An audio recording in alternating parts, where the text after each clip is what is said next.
It is very hot now on the Kupiansk direction, but should we panic? After the Russian troops completed the regrouping of the units of the West Troop Group responsible for this location, and reinforced the units of the 79th Motorized Rifle and 11th Tank Regiments in the Kupiansk direction, the process of increased pressure on the positions of the Ukrainian defense forces began. The total number of the grouping of troops west today is about 65,000 personnel, but how much of the equipment corresponds to the possibilities of offensive actions? There are 700 tanks instead of 890, just over 1,000 armored fighting vehicles instead of 2,670, 650 barrel artillery instead of 970, and MLRS, 200 units.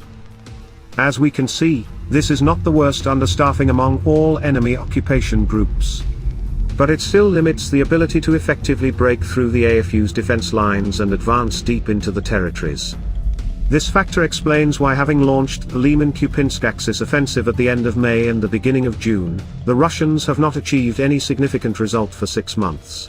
At the same time, since October they have been sending the most combat-ready resources to Avdiivka, from the center group of troops, which suggests that if Russian troops are unable to encircle and capture Avdiivka before the new year, then after the new year they will have to pull resources from other groups of troops. For example, from the Kupiansk direction, because the Russian command does not have many options. Briefly on the situation on the left bank.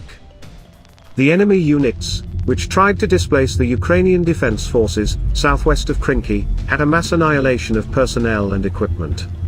The enemy command still cannot find an optimal solution to the problem of the left bank, where the AFU control is expanding. And while everyone's attention is focused on Krinky, where Russian equipment is burning non-stop, interesting and very strange things are taking place somewhat to the west. Therefore the enemy continues to transfer forces and means to the Kherson region to reinforce the Dnipro group of troops. They are transferred at the expense of the resource of the groups Zaporizhia and defense of Crimea. As of today the group Dnipro exceeds 70,000 personnel. Let me remind you that a little more than 2 weeks ago, it was a group of troops slightly more than 65,000. In addition, it has about 380 tanks, up to 1,000 armored fighting vehicles, 500 artillery barrels and less than 100 MLRS. That is in terms of equipment. The complement of this group is from 30% to 40%. And if there is an increase in the amount of biomass, there are no qualitative changes in equipment. Also west of Olishki, the enemy forces took the defense. Perhaps this is due to those interesting and very strange cases I mentioned earlier, and perhaps not, but the fact of restless digging was noted. From this we can draw a simple conclusion that the restlessness in the ranks of the command of the Dnipro group is spreading along the greater and greater extent of the left bank. And it is not surprising, because practically all those sections we mentioned above have extremely limited logistics, the cutting of which is fatal for the Russian troops.